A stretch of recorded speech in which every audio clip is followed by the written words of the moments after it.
ನವಿ ಮುಂಬೈನಲ್ಲಿ ಹಾಡ ಹಗಲೇ ಚಿನ್ನಾಭರಣ ದರೋಡೆ ಮಾಡಲಾಗಿದೆ. ಸಂಗಮ್ ಜ್ಯುವೆಲ್ಲರಿ ಸ್ಟೋರ್ಗೆ ಆಗಂತುಕರು ನುಗ್ಗಿದ್ದಾರೆ. ನವಿ ಮುಂಬೈನಲ್ಲಿ ಹಾಡ ಹಗಲೇ ಚಿನ್ನಾಭರಣವನ್ನ ದರೋಡೆ ಮಾಡಿದ್ದಾರೆ.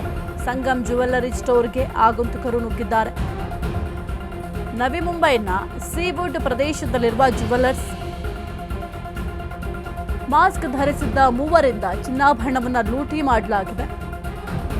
ಚಿನ್ನಾಭರಣದ ಜೊತೆಗೆ 35,000 ಹಣವನ್ನು ಕೂಡ ಕದ್ದು ಪರಾರಿಯಾಗಿದ್ದಾರೆ.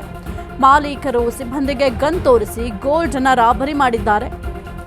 ಚಿನ್ನಾಭರಣ ದರೋಡೆ ಕೃತ್ಯ ಸಿಸಿಟಿವಿ ಕ್ಯಾಮೆರಾದಲ್ಲೂ ಕೂಡ ಸೆರೆಯಾಗಿದೆ. ಸಿಸಿ ಕ್ಯಾಮೆರಾಗಳನ್ನ ಪೊಲೀಸರು ವಶಕ್ಕೆ ಪಡೆದು ತನಿಖೆಯನ್ನ ಮಾಡ್ತಾ ಇದ್ದಾರೆ. ಹಾಡ ಹಗಲೇ ಚಿನ್ನಾಭರಣವನ್ನ ದೋಚ್ಕೊಂಡು ಹೋಗಿದ್ದಾರೆ. ದೃಶ್ಯಾವಳಿಯಲ್ಲಿ ಗಮನಿಸ್ತಾ ಇದ್ದಾರೆ. ಸಿಸಿಟಿವಿ ವಿಜುವಲ್ಸ್ನಲ್ಲಿ ಯಾವ ರೀತಿ ಆಗಂತುಕರು ಆ ಒಂದು ಸ್ಟೋರ್ಗೆ ನುಗ್ಗಿದ್ದಾರೆ ಅಂತ ಗನ್ ಹಿಡ್ಕೊಂಡಿದ್ದಾರೆ. 3 ಜನರು ಕೂಡ ಮಾಸ್ಕ್ ಅನ್ನು ಧರಿಸ್ಕೊಂಡಿದ್ದಾರೆ. ಆ ಒಂದು ಬಟ್ಟೆಲ್ಲ ಅವ್ರನ್ನ ಗುರ್ತಿಡಿಯೋಕ್ಕೆ ಸಾಧ್ಯ ಆಗಲ್ಲ ಬಿಡಿ. ಆ ರೀತಿಯಾಗಿ ಮಾಸ್ಕ್ ಅನ್ನು ಹಾಕೊಂಡಿದ್ದಾರೆ. ಅಲ್ಲಿ ಗನ್ನನ್ನು ತೋರಿಸಿ ಅಲ್ಲಿದ್ದಂತಹ ಚಿನ್ನಾಭರಣ ಆಗಿರ್ಬೋದು, ಜೊತೆಗೆ ಒಂದು ಹಣವನ್ನು ಕೂಡ ದರೋಡೆ ಮಾಡ್ಕೊಂಡಿದ್ದಾರೆ. ಈ ಒಂದು ಸಿಸಿಟಿವಿ ವಿಜುವಲ್ಸ್ ಅನ್ನ ಪೊಲೀಸರು ಆಲ್ರೆಡಿ ವಶಪಡಿಸ್ಕೊಂಡಿದ್ದಾರೆ.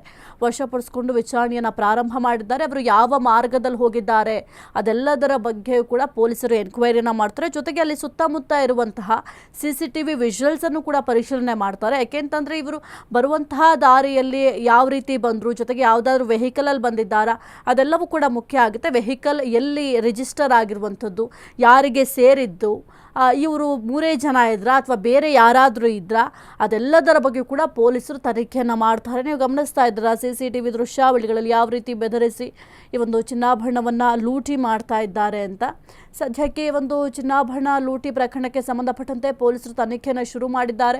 ಈ ಒಂದು ಸಿಸಿಟಿವಿ ದೃಶ್ಯಾವಳಿಗಳನ್ನು ಆಧರಿಸಿ ತನಿಖೆ ಪ್ರಾರಂಭ ಆಗಿದೆ. ಆದರೆ ಸುತ್ತಮುತ್ತ ಇರುವಂತಹ ಅಂಗಡಿಗಳಲ್ಲೂ ಕೂಡ ಏನಾದರೂ ಸಿಸಿಟಿವಿ ಇದ್ದರೆ ಆ ಒಂದು ಸಿಸಿಟಿವಿಯಲ್ಲೂ ಕೂಡ ಕೆಲವೊಂದಿಷ್ಟು ವಿಜುವಲ್ಸ್ ಅನ್ನು ಪಡ್ಕೊಳ್ತಾರೆ, ಕೆಲವೊಂದಿಷ್ಟು ಸಾಕ್ಷ್ಯಗಳನ್ನು ಸಂಗ್ರಹ ಮಾಡ್ತಾರೆ.